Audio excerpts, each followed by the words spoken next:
त्यानंतर एक संतापजनक बातमी समोर येते। कल्याणमध्ये प्रशासनाच्या निगरवट्टपणामुळे एका हकनाक माणसाचा बळी गेलाय।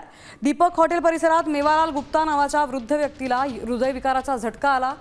प्रकृती बिघडल्यानंतर त्यांनी स्वतः 108 नंबरवर कॉल करून रुग्णवाहिकेची मागणी केली, मात्र रुग्णवाहिका तब्बल 40 मिनिटे उशिरा आली। तोपर्यंत रुग्णाचा मृत्यू झाला होता। धक्कादायक म्हणजे 108 क्रमांकाची रुग्णवाहिका केवळ 3 मिनिटांच्या अंतरावर होती, तरीही सेवा न मिळाल्यानं नागरिकांनी संताप व्यक्त केलाय। 108 क्रमांकाच्या रुग्णवाहिकेवर थोडका नाही तर तब्बल 8000 कोटींचा खर्च करण्यात आला, मात्र तरी देखील गरजवंताला मदत मिळत नसेल तर याचा उपयोग काय असा सवाल उपस्थित होतोय। डॉक्टरचं नाव काय होतं? जर असं जर झाला तो आम्ही कसं राहू कल्याणमध्ये? ठीक है, आधे डॉक्टर लोगों को जो डॉक्टर आए थे तब भी ऑलरेडी डेथ हो चुका था। उन्होंने कंफर्म किया नो इज नो कंफर्म किया कंफर्म करके वो भाग गए। मैं और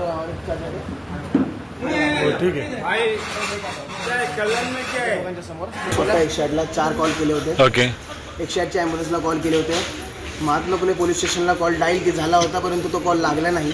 ओके त्याच्यानंतर 10:45ला डॉक्टर आणि ॲम्ब्युलन्स तिथे आल्यानंतर सुद्धा ही ॲम्ब्युलन्स खाली आली आणि डॉक्टर त्यांच्या पर्सनल ॲक्टिव्हावरती आले।